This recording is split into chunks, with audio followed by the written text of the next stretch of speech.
praise. The sunlight fills the sky. The goodness fills my life. For all your precious gifts, receive my gratefulness.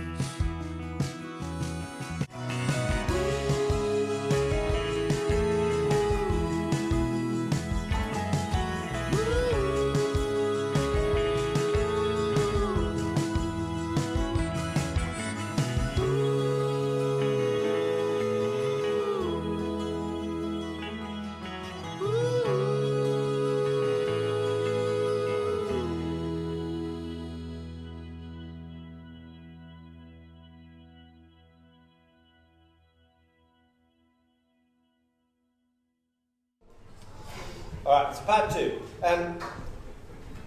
Muslims, not the start you might have been imagining, but Muslims believe that the Quran, their holy book, was dictated by the angel Gabriel to the Prophet Muhammad over about 23 years.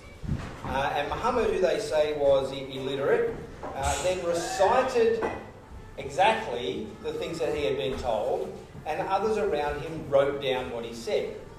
And after his death, his successor then compiled the collections of those writings into a book, which, in its original Arabic, is an exact copy of a Quran that exists in heaven.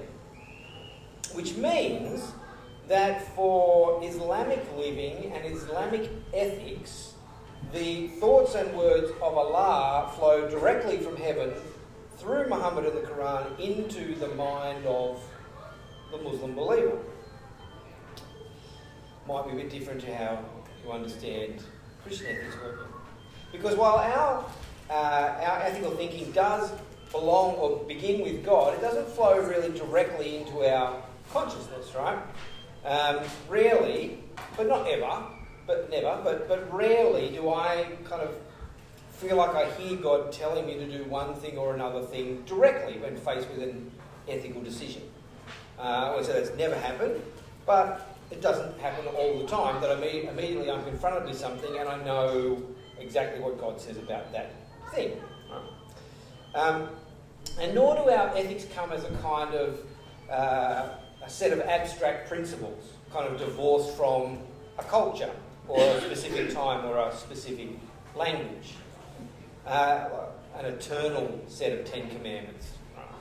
And neither is the Bible a kind of large, monolithic. G'day. Not bad.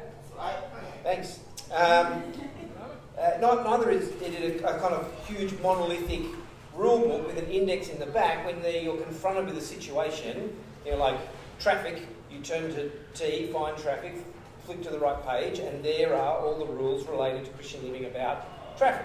Right? It's just not the way it happens. Instead, the God with whom biblical ethics originates chose a much more messy route of working with and through human beings to get his message across. He created humans, formed a relationship with them, and then through centuries worked through certain people to hammer out ethical instruction in the context of their particular cultural, linguistic, and social norms.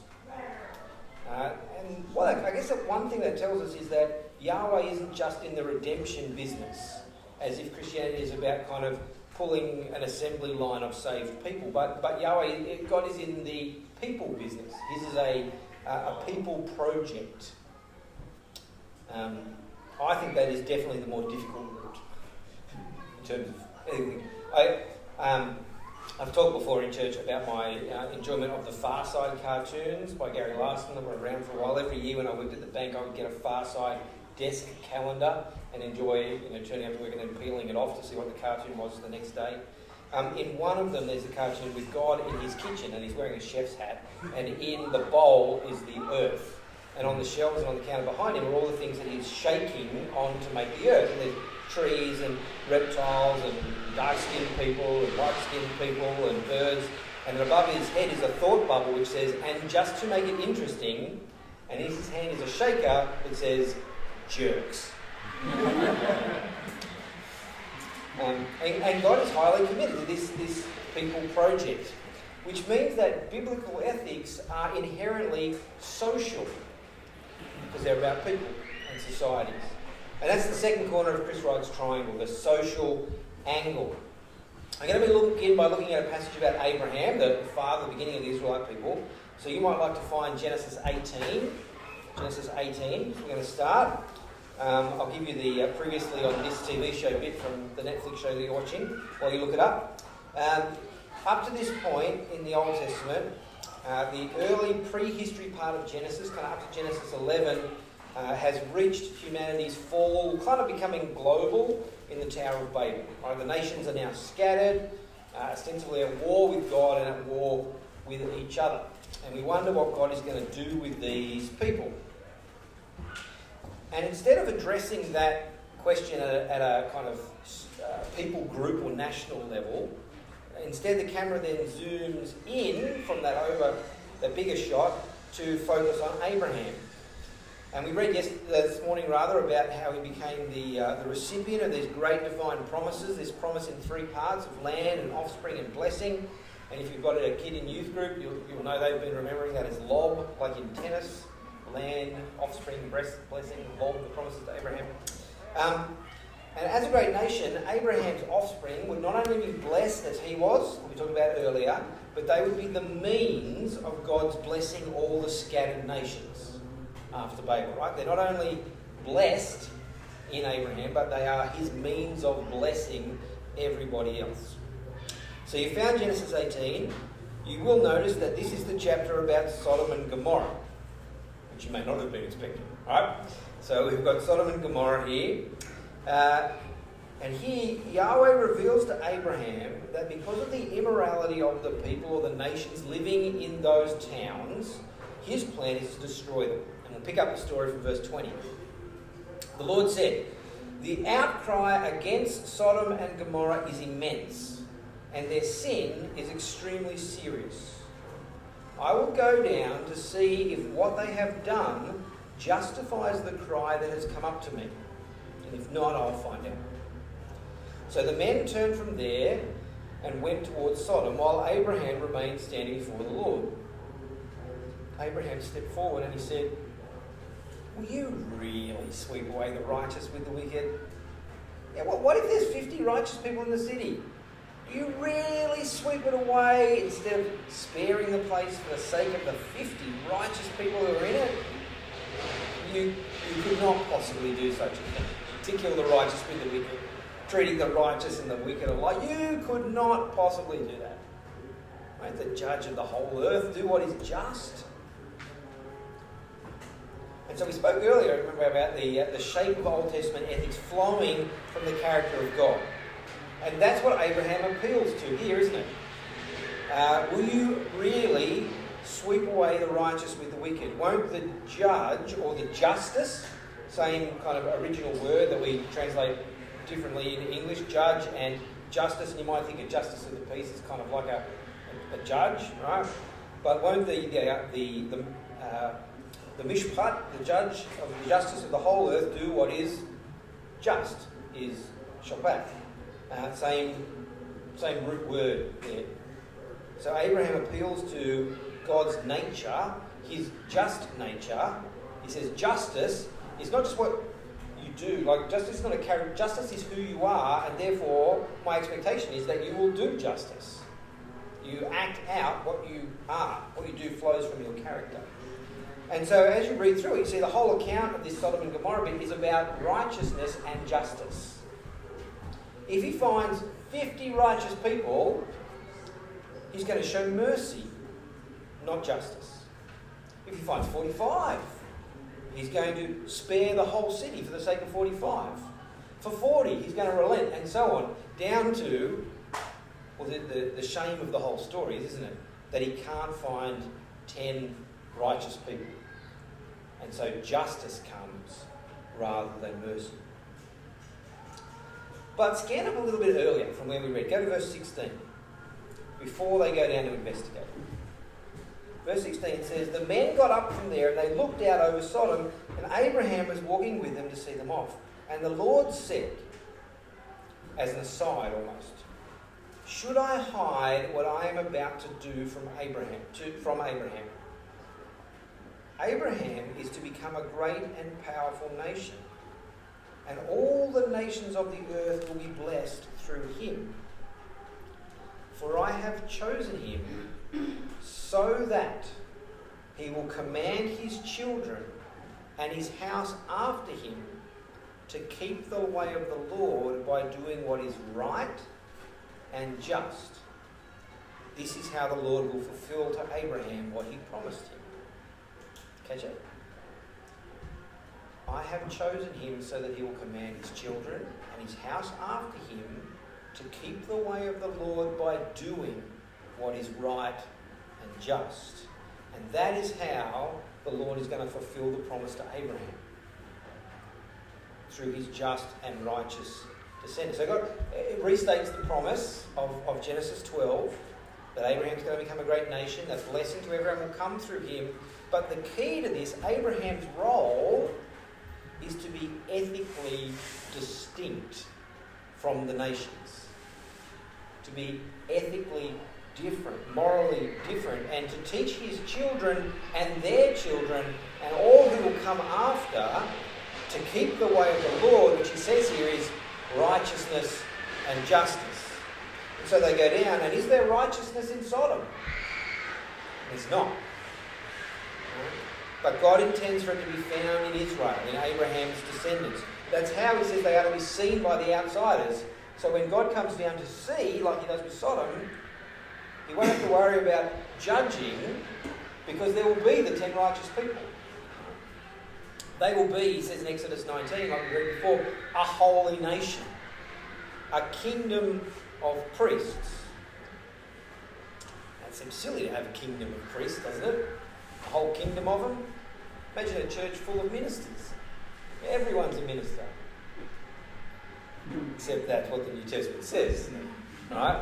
It has this picture of not everyone being the leader, but everyone ministering, because you don't need a priest to represent you before God, because Jesus is the only priest you need. But here, this picture of a kingdom of priests is only silly if God is only interested in Israel, right? If he's only interested in this one nation, then you don't need them all to be priests, you just need a few. But if he's interested in all the nations, then it makes sense for one of those nations to exercise the role of priests, to be distinct and set apart and ethically distinct. The idea that a distinctive ethical quality of the life of the people of God, those who keep the way of Yahweh, who do righteousness and do justice, that is both the purpose of their election, so they can be like God, but it's also their means of mission. Right? How is it that they will be a blessing to the nations? Well, in part, because they will live like God amongst the nations. And other people will see that as different and want to come to it, want to be part of it. It was how to be, such living was how to be a part of being a light to the Gentiles, a nation set apart. I think we rarely think in those kind of communal terms, though, do we? We are products of the individualism of the Enlightenment. I think it's one of the reasons that some Australians have problems with things like the national apology to the stolen generations, or thinking about the fact of Australia as perhaps a racist country, because we think, well, I didn't do that. I'm not like that. Why should I have to apologise for what someone did 100 years ago, right? Why should I care? It's not me. Because we tend to think individually. Russell Brand is that English kind of, I don't know what he is, comedian, commentator, actor, he's been in some crap movies. You don't know what to call people like that anymore when they're like media people, and they're on every medium. But anyway, sometimes I think some things that the guy says are good, sometimes I loathe him. But he wrote an article that kind of resonated with this, and he said, materialism and individualism do, in moderation, make sense. If you are naked and starving and someone gives you soup and a blanket, your happiness will increase. But that doesn't mean that if you have 10,000 silken blankets and a golden cauldron of soup made from white rhinos, that your happiness will increase proportionately. So he says, biomechanically we are individuals, so we must take care of ourselves. But with our individual survival ensured, there is little satisfaction to be gained by enthroning and enshrining ourselves as individuals. Now, that might sound a little bit socialist for some, but we're talking about the ethics of the Old Testament as a social affair. But this description of Israel's distinctive ethical life is a part of how God intended them to stand out from and to serve the nations around them. And it does raise a question though, doesn't it? If you think about the Old Testament, how distinctive actually was Israel? If that's part of their mission and the means of their mission, were they any good at it? Did they look different? Or maybe there's another question, does it really matter? Could they still carry the flag for Yahweh, for God, while not being very different? You know? How distinct was Old Testament Israel? And the people who research this stuff come to quite varied answers. On the one hand, a bunch of people say they were very different. That's one of the two possibilities. And the other answer is they weren't very different at all. Right? So as you do that, you've got to deal with the fact that lots of archaeologists go, oh no, they're the same. And the other half of the archaeologists go, oh, they're so different. That is, as we look at it, as you kind of read the stuff, there's archaeological evidence that Israelite living in the period that we're talking about looked a lot like Canaanite living in the same period. You know, you dig up the houses and the foundations look a little bit the same. Not terribly surprising, you know, but it's also not surprising because the Bible continually tells us that they chase after the things that the nations have. Right? They want to live the way, even the call for a king in 1 Samuel is not give us a king, it's we will want a king like everyone else, such as the other nations have. Right? We want to be like them. So it's not surprising if once they start to follow the gods of the nations and intermarry with the people around them, that they end up looking a little bit like that as well. But on the other hand, there's significant evidence that Israel's kind of monotheistic, single God relationship with Yahweh actually affects every part of their society. The social level, at the economic level, at the political and the judicial level. That no part of living in the nation of Israel is divorced from the idea of being holy because I am holy. And I think we see it most noticeably in the Old Testament's consistent call to look after and care for the most vulnerable. The widow, the orphan, the stranger. And not just to care for them individually, but to set up society and social systems that support them and their well-being. Because we kind of assume that's the way it works, right? That everyone gets social welfare. That if you are poor enough or sick enough or, struggling enough, there will be government-level social systems to help you. Even in our world, in countries around, that's not the case, right? Not everybody has it like Australians have it. And they certainly didn't have it 2,500 years ago like Australians have it. And so these systems, like, for instance, there's parts of the Old Testament that talk about the sacrifices, right? And how you bring something from your flock up to the temple, sacrifice it, that would be part of your duty. If you were poor, couldn't afford a sheep, goat, there's provision in there. You could take a couple of pigeons instead. Or the gleaning laws. The idea that people ought not to be so greedy that they collect every single skerrick that they can from their paddock, but if they leave the edges where the boundaries are, poor people can come along and collect that stuff and they will be able to survive on what is left. Or systems like the Jubilee year, when debts are forgiven, when slaves are set free, where historically ancestral land is returned to the family that it started with. Who knows how widespread those things were actually employed, but that's what the system is set up. whether they did it or not. Right? And it's there to preserve the social health and the economic viability of the lowest in the society, the lowest people, rather than securing the wealth and the privilege of the highest, which is the opposite of the nations around them, where the king owned everything and everybody else was his vassal or his tenant. And it's when Israel fails to carry out those social obligations that we tend to hear the prophets coming in and critiquing whoever's governing at the time. Right? Israel has this inbuilt mechanism of critiquing the powerful and the wealthy. The prophets are there to fulfill that role. So I want you to flip over, if you can, to Isaiah 58. Isaiah 58, that prophetic book before Jeremiah. In this chapter, the prophet is critiquing the people for their hypocrisy around religious holy days, and particularly around this fast where they go without eating. And he says, your expectation is that you're going to give up food for a little while and God's going to be pleased with you. That you do this on this one day, you fast, and that makes God happy. And he says, but at the same time you're doing that, you're oppressing your workers. You're not paying them enough wages. You're not giving them the day off that you're taking. And he says, your religion isn't inside you, it's just for outward show. So if you found Isaiah 58, we're going to read from verse 6, where Yahweh then talks about the kind of religious action, the religious ethic that he wants to see. So verse 6 he says, isn't this instead the fast I choose?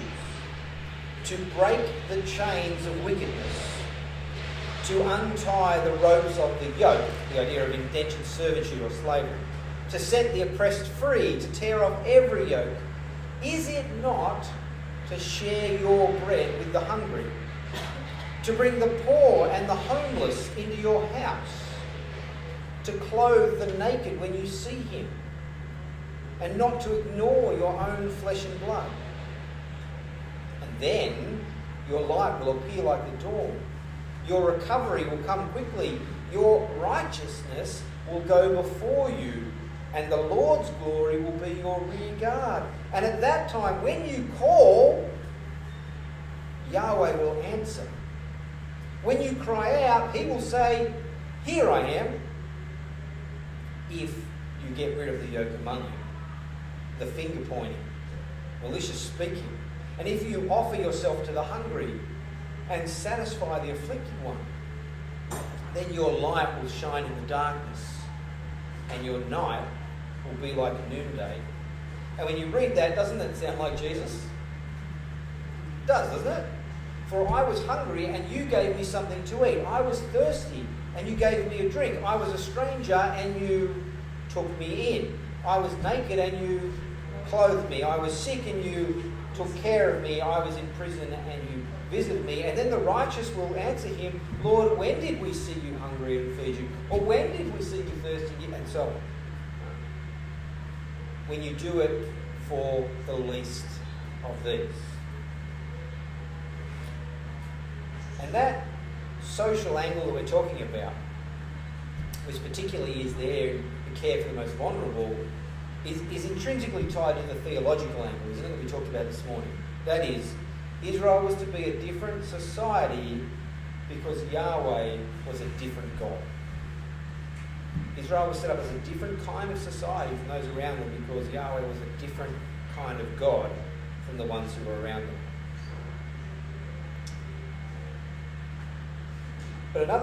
And that is to speak about whether or not they were different. But another question we might ask is whether it was necessary for them really to live according to the law in order to represent Yahweh to the nations. Was it possible, let's say, to give lip service to Yahweh, yes, I'm an Israelite,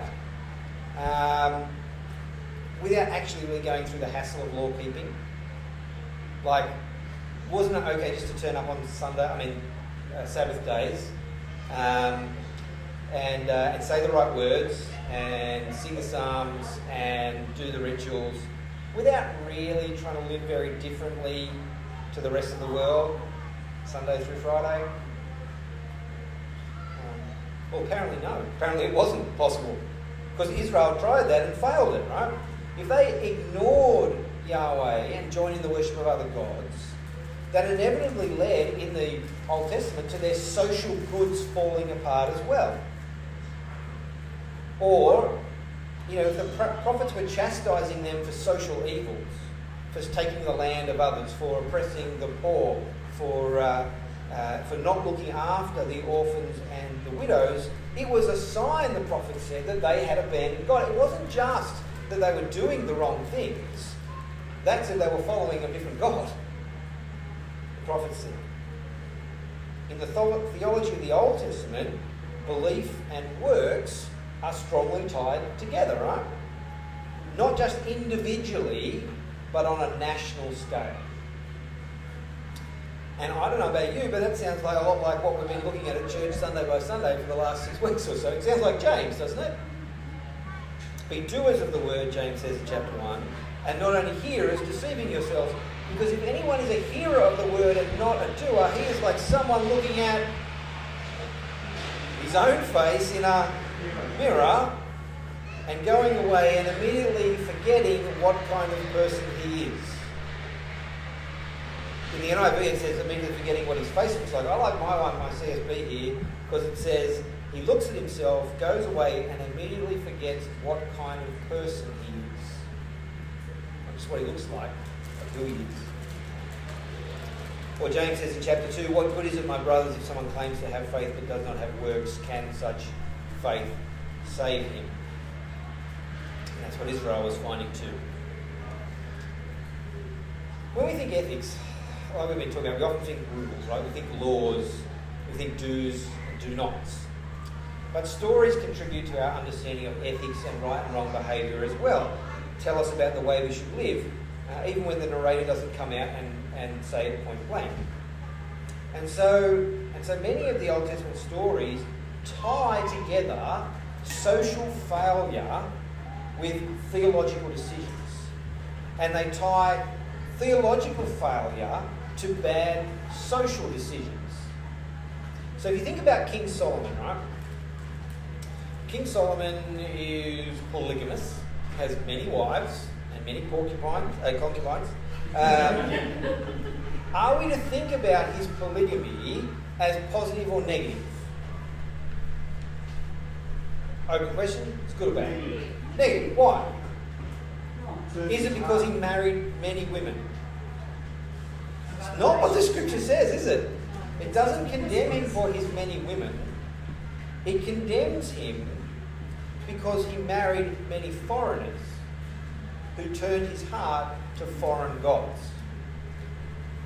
That is a bad social decision to marry outside of Israel, right? Led to a bad theological outcome, the worshipping of foreign gods. So the social angle, a bad social approach, resulted in a negative theological result. Or consider Ahab. I don't know if you remember Ahab. Ahab is the one of the kings of the northern tribe of Israel after the split between the two kingdoms. In 1 Kings 21, we read about how Ahab, in his palace, looks over his back fence and sees a plot of land that he would like as a vegetable garden. You may not remember the story. He looks over his back and there's a great paddock. I would like to put a vegetable garden in there to feed the palace. Now, the problem with the property that he sees is it's not vacant. It has vines on it, and it's owned by a guy whose name is Naboth. So Ahab calls Naboth into the palace, and he says to him, look, I want your block of land. And I'll tell you what, I will pay you a fair price for it, or I will find you another block of land that's better than your block. Right? Sounds like a good deal for you and me, right? You're going to get a good price for your land, or you get a better spot than you already have. But Naboth refuses. He says, I will never give my ancestors' inheritance to you. Right? Remembering that all the tribes in Israel, the families in Israel, are given a portion of ancestral land that the Jubilee is meant to be given back as part of their economic angle that we'll look at tomorrow, right? That's his family land. Doesn't want another parcel. It's not his. Right? This is his. Ahab the king then sulks.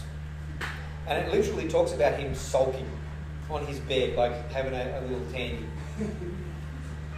And his wife Jezebel comes up and says, what's wrong? And he explains the situation. She is, it says, is a follower of the god Baal, fertility god of Canaan. So she comes up with a solution. She gets the letters and she writes his name on them, and she sends them off to some of her cronies in the town where Naboth's family lives. And the letters say, invite Naboth to a festival and make him the special guest of honour. So they do, and he comes.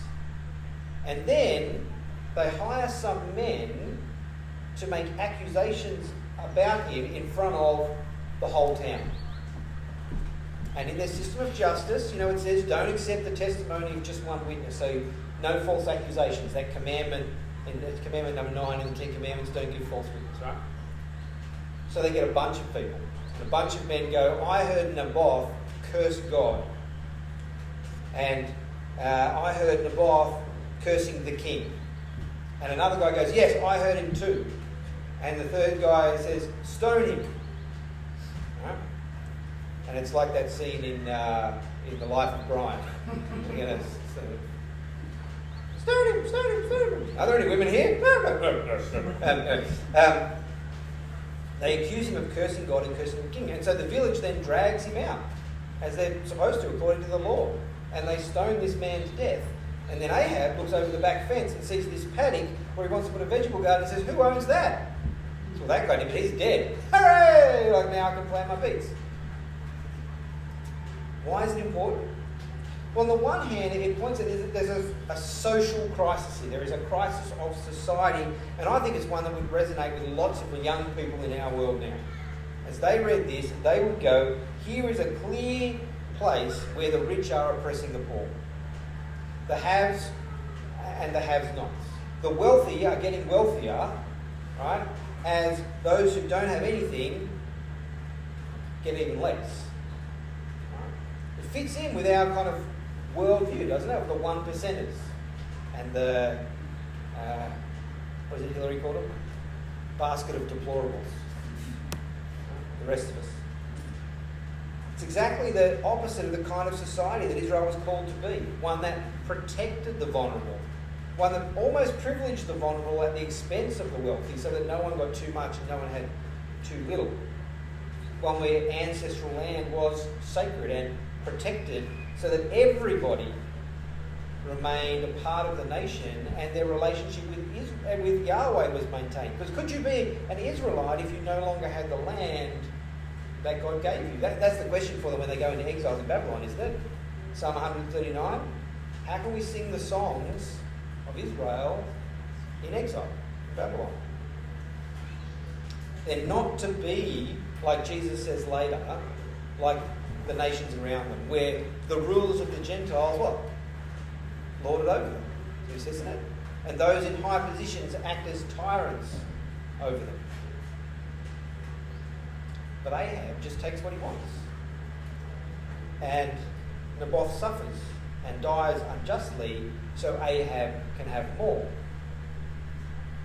Have we just got a social problem, though? Here's a social crisis. Because imagine that Ahab's done that more than once. Right? He's not a nice fella. Is it just a social problem? The writer of the Kings, says it's not. If you've got your Bible there, 1 Kings 16 is where we're going to wrap up. 1 Kings 16. It's 5 chapters later on that Ahab steals Naboth's vineyard, has him done away with so that he can put his carrots in the ground. But in 1 Kings 16, verse 29,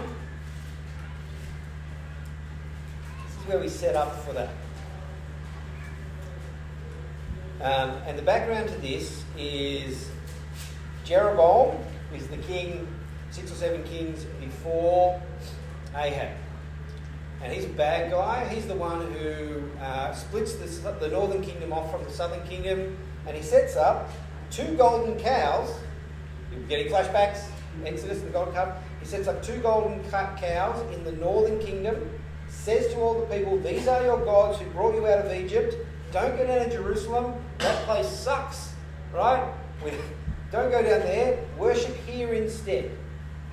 Right? Worship with these golden cows so you don't have to go down to that. He's worried that if people go down to that place, they're going to realise that that's where true religion is still being maintained, and that's where God is really.